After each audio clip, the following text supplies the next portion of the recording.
So hey, today, guess who we have back? Am I supposed to guess? Believe it or not, Zane's back. Well, sorta. We're outside. I'm 100% back. Hey. 100% back. It's all okay.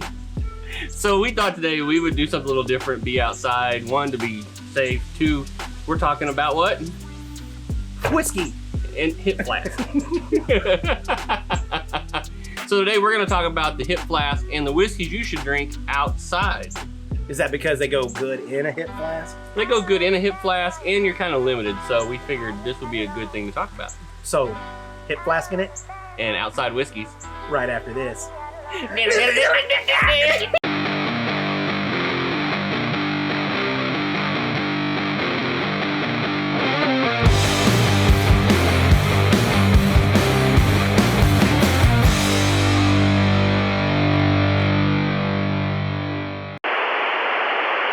Welcome to Whiskey Pop. My name's Jeff. And I'm Zane. And today we're going to talk about the hip flask. Yeah, I like to call it being hip. He's hip, all right. Yeah. He's hip. So as you can see, Zane is back. Made it from COVID. Oh, survived like a champ. Can you still taste and smell? Oh yeah, absolutely. I never lost my taste or smell. That's amazing. It's because I take zinc. But that's neither here nor there. We're not putting out medical advice. Doctor? Doctor? Doctor? Doctor? Doctor? Doctor? Doctor? Today on the PSA, how's your blood sugar level? Okay, we're not going to go there. How's your alcohol level? So before we jump in on hip flask and whiskey outdoors. Oh yeah. Today also, this week marks our first year anniversary of Second Pour. That's right. It's hard to believe it's been a whole year. Full year. Yeah. So it's been more than that for Whiskey Pop. The Second Pour we've been doing now for a year. So we thought we would celebrate with a little Lagavulin Islay single malt Scotch whiskey. That sounds amazing. But this is the 11-year Nick Offerman Guinness Casks edition. So yeah, it's a little cooler than just regular. Yeah, so we're gonna pour this, right? Yeah. So let's see what the Islay has to say.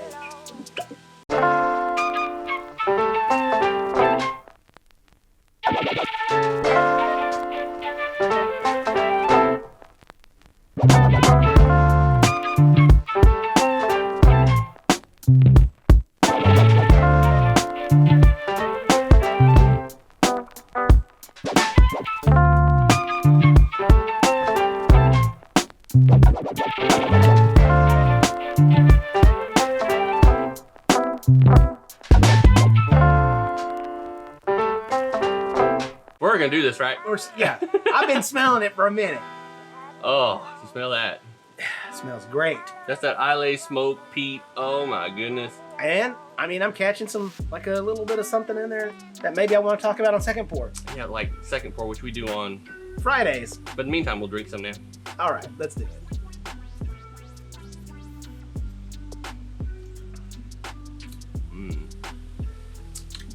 Oh, I cannot wait to review this week.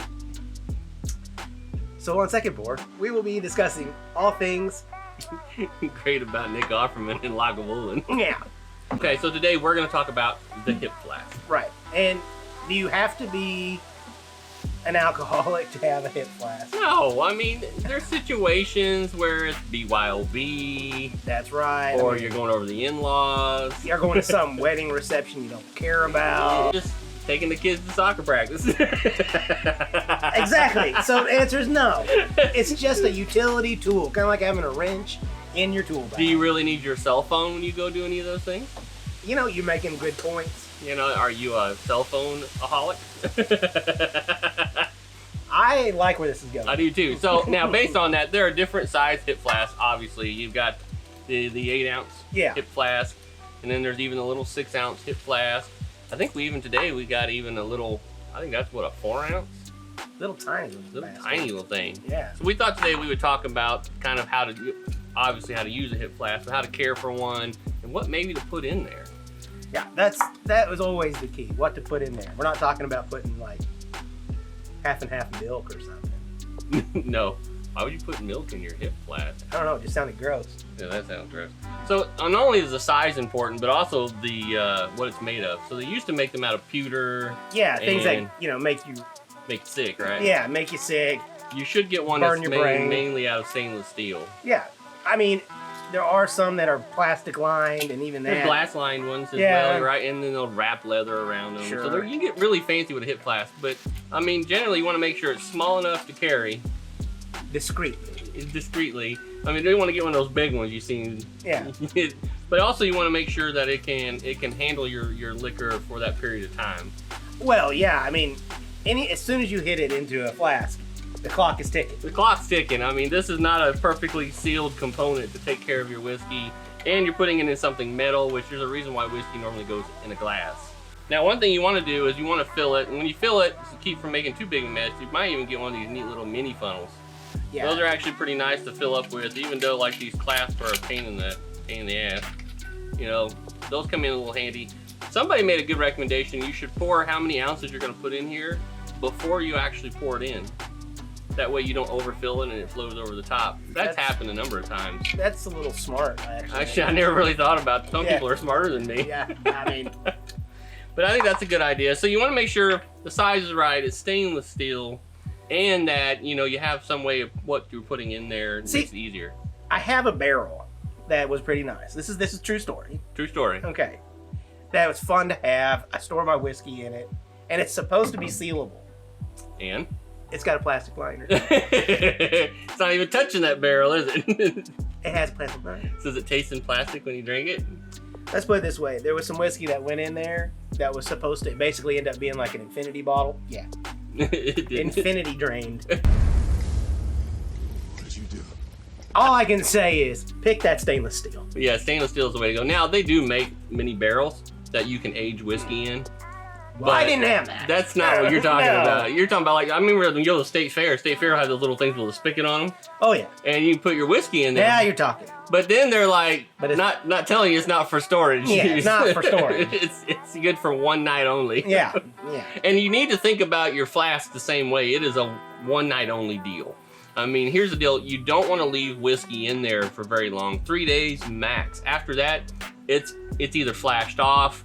You're getting all that metal taste that's in yeah, it's going to be drawing stuff out of there that you don't want to have. It'll get pretty nasty. So you either drink it that night or put what's left back in the bottle when you get home. You do not want to leave it in the flask. We learned that lesson too. But then what do you do after you've used it? I mean, so then you have to clean them. Right. Now the key is, I've seen people go in the store and like, I'm gonna buy me a flask. They buy a flask and they go home and they immediately pour whiskey in it.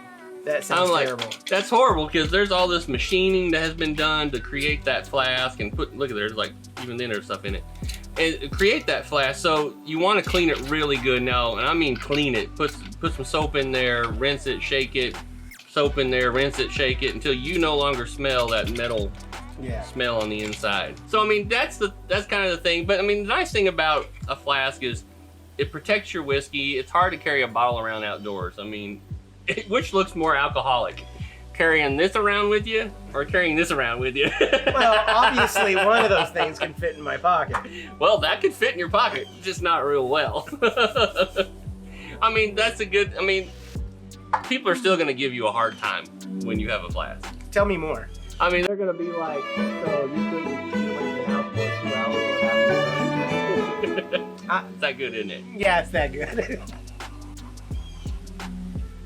Oh, it is that good. I thought we had established that if you were a whiskey hipster, you had a flask. Sort of.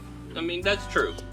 But that's only step one to whiskey hipster. I mean, to go full whiskey hipster, you gotta do all those things like we said here. Yeah, so are we promoting flaskisms? A hip flask has its place for any whiskey connoisseur. Yeah.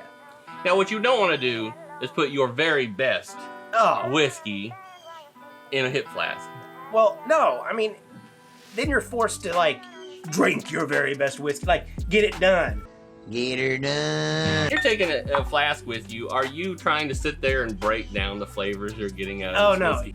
No, you're drinking whiskey. You're just drinking whiskey to forget what's going on right now wherever you're at. Or deal with what you're doing. Yeah. No. Or just help you through this situation. What we're saying is you're trying to get your drunk on. No, wait a minute. No, wait. That's not what we're saying.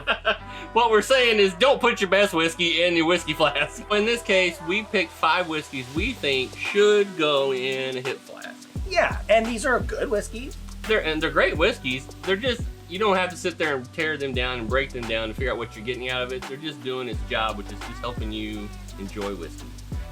So that leads us to the first one. This is your hip flask. I honestly, I don't have a problem pouring that in my hip flask. You know what? I'll go right with that. Lagavulin Islay single malt Scotch whiskey, 11 years. You gotta have at least one decent Scotch to take with you in your hip flask. Can you argue that? I can argue that there's not a hip flask big enough right there. That big of a hip flask? Well, they do make those hip flasks. They're like this tall. Hey, it'll fit on my hip. Remember the whole, you got to be able to carry it with you and not look like an alcoholic. Fanny packs need to be reinvented. You know what I mean? The fanny flask? The fanny flask. We need to make a fanny flask. You look like a hipster dad.